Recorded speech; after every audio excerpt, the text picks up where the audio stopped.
Hey everyone, today we are going to have a lesson on selling. As you can see, the name of the lesson is sell, sell, sell. I don't come up with the names of these lessons. I probably would have come up with something more creative, but anyways, we're just gonna go with it.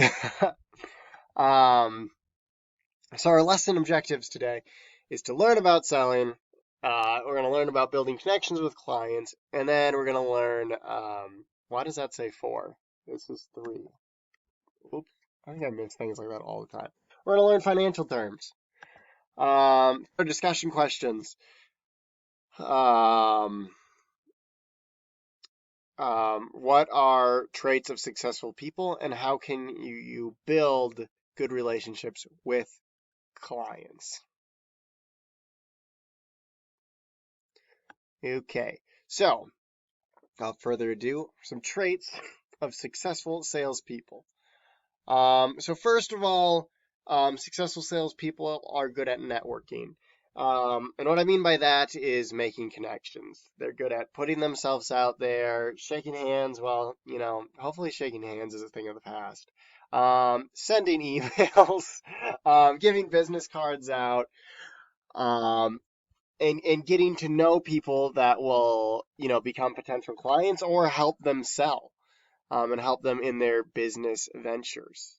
Another thing is confidence. If you're selling something, um, to convince people to buy it, you're going to want to be confident in yourself, as a salesperson and come off confidently, looking people in the eye, knowing all the information you need to know, that sort of thing. But also being confident in the product itself, actually believing in the product itself, um, and not just selling something to make a profit, which of course is the goal, is to make a profit.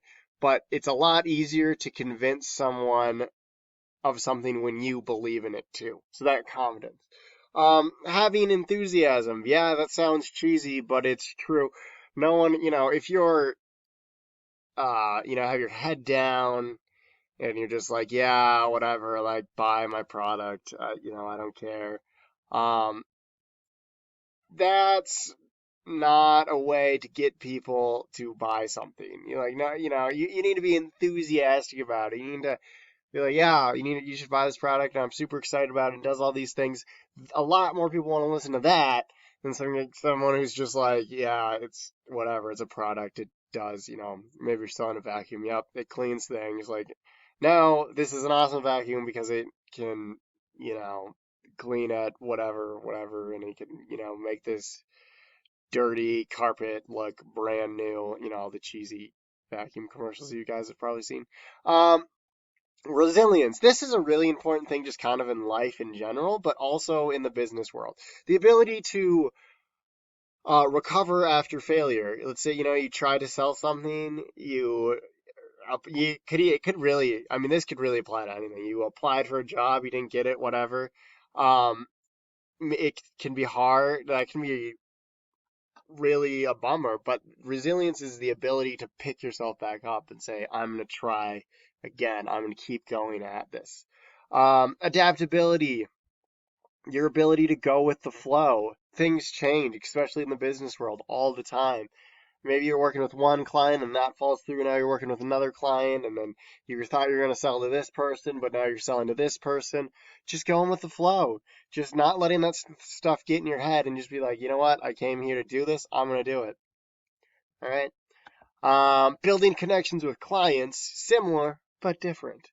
Um, you want to communicate often with them, especially if your service is something that you need to check in on them about. Like, let's say, I'm thinking of The Office. So let's say you're selling paper. Well, um, to check in with them and say, hey, do you want, when should I send out the next shipments of paper? Or when do you want that? How many do you want? That sort of thing. Or maybe you're working for like a broadband internet company, um, just to check in on them and say, hey, is your internet going well? Is your bandwidth working well? We have, these deals going on or whatever, that sort of thing. It shows that you genuinely care. Be honest with them, and 2 and 3 really go hand in hand, right? Be honest and don't make promises you can't keep. Um, let's say you're selling. We're back to the paper company. You're selling paper, and they want. I have no idea like what sort of quantities they sell paper in, so bear with me. Um, um, you know, maybe they want 50,000 sheets of paper, um, or whatever. I doubt they probably sell them. Like it's probably like in some sort of larger quantity than individual sheets. But whatever. They want 50,000 sheets of paper.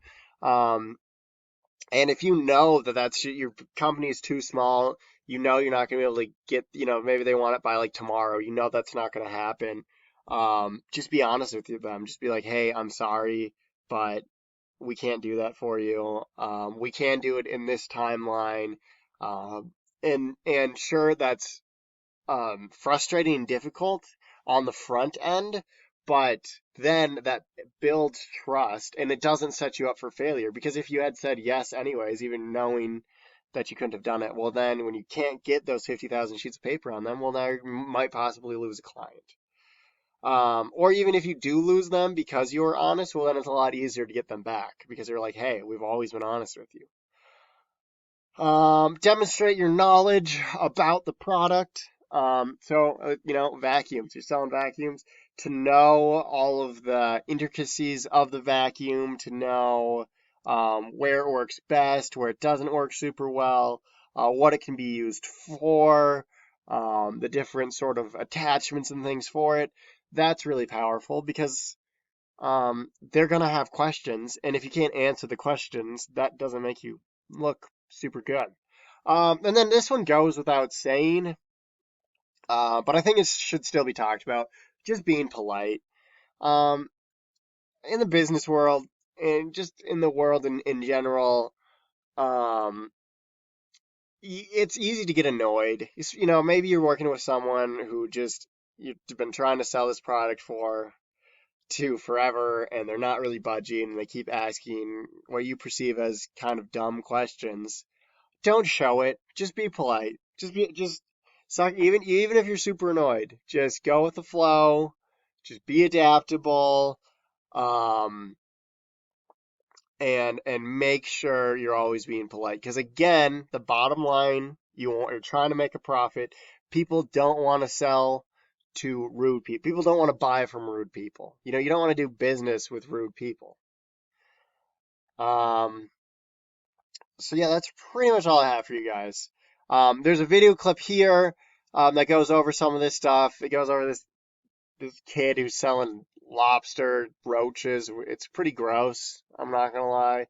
But he's making a lot of money off of it. So he's taking something that there's a definite demand for, and he's supplying it. So good on him. Um, I don't know why his parents let him sell. If I ever had a kid that was selling lobster roaches, I wouldn't let him do that. But whatever, nice parents to me. I'm not a parent. Also, I don't know what I'm talking about. So wrap up. Pretty much same as always. Go do. Here it is, right here. Some trade. Go do these discussion responses. Um, and you're just going over some biz terms, some vocabulary, and then this worksheet about like different sayings and your opinions on them. And that's all I got for you guys. This is my last lesson I get to do with you guys. Email me if you have any questions. And yeah, that's all I got. Good luck.